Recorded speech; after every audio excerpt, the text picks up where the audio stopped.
Apa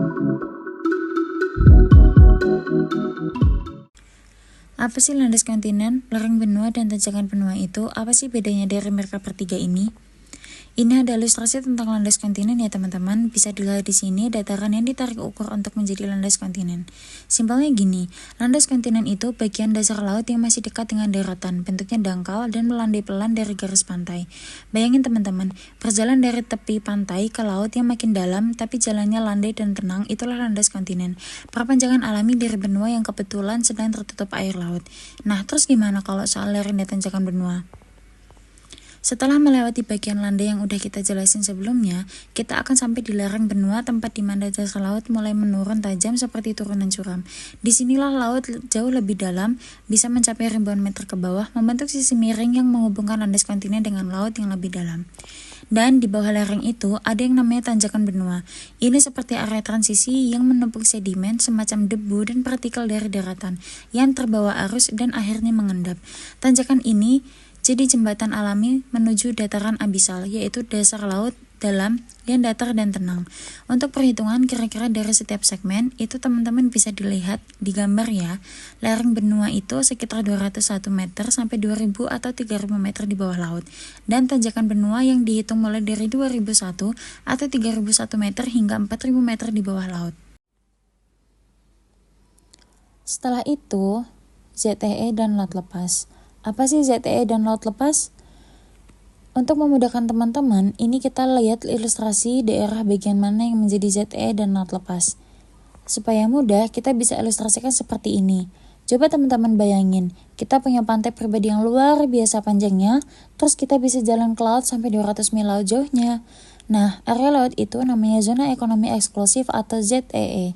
Di zona ini, kita sebagai negara pemilik boleh eksplorasi dan ambil sumber daya, kayak ikan, minyak, gas, dan hasil laut lainnya. ZEE sendiri ditarik dari garis setelah 12 mil laut teritorial dan ditarik hingga sejauh 200 mil. Tapi bisa diingat ya, walau kita sebagai negara pemilik bisa memanfaatkan laut, kita nggak punya kedaulatan penuh kayak di daratan. Negara lain boleh lewat, asal nggak gangguin kamu. Nah, untuk kedaulatan ini nanti kita bisa bahas di poin kedepannya ya teman-teman. Sebelum itu, mari kita bahas juga apa sih laut lepas itu. Kalau ZEE itu ibarat halaman belakang kita, maka laut lepas itu adalah alam liar yang bebas untuk semua orang. Letaknya di luar ZEE, dan gak ada satupun negara yang boleh klaim wilayah itu miliknya. Siapa aja yang boleh? Ada 4. Yang pertama, berlayar. Yang kedua, menangkap ikan dengan aturan internasional. Yang ketiga, meletakkan kabel bawah laut. Dan keempat, melakukan penelitian ilmiah. Tahu nggak teman-teman, kalau di laut teritorial ini, negara pemilik laut teritorial berhak atas yang namanya sovereignty, atau yang biasa kita kenal dengan kedaulatan penuh atas daerah laut tersebut. Kedaulatan penuh, sovereignty dan sovereignty rights, sama nggak sih kira-kira teman-teman kedua hal tersebut? Sovereignty yang udah aku sampaikan tadi teman-teman adalah kedaulatan penuh, yang artinya negara itu bebas mengatur apapun dalam wilayah tersebut berdasarkan peraturan dan hukumnya yang berlaku. Dalam hukum internasional, sovereignty itu berarti kekuasaan tertinggi dan eksklusif yang dimiliki suatu negara atas wilayahnya. Jadi, kalau sebuah negara punya kedaulatan penuh atas daratan atau perairan tertentu, maka negara itu bebas sepenuhnya untuk mengatur, melarang, mengizinkan, dan menindak apapun di wilayah tersebut tanpa campur tangan pihak lain. Untuk contohnya yaitu daratan, wilayah udara, dan laut teritorial sepanjang 12 mil laut dari garis pantai. Semua itu adalah area di mana negara punya kontrol penuh. Negara lain gak boleh sembarangan lewat, apalagi ngambil sumber daya kecuali dengan izin.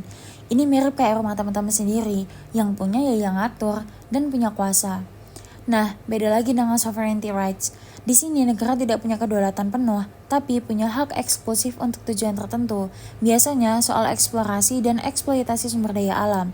Contohnya ada di zona ekonomi eksklusif atau ZEE dan landas kontinen, di mana negara punya hak untuk yang pertama menangkap ikan, yang kedua mengebor minyak dan gas, yang terakhir meneliti sumber daya bawah laut.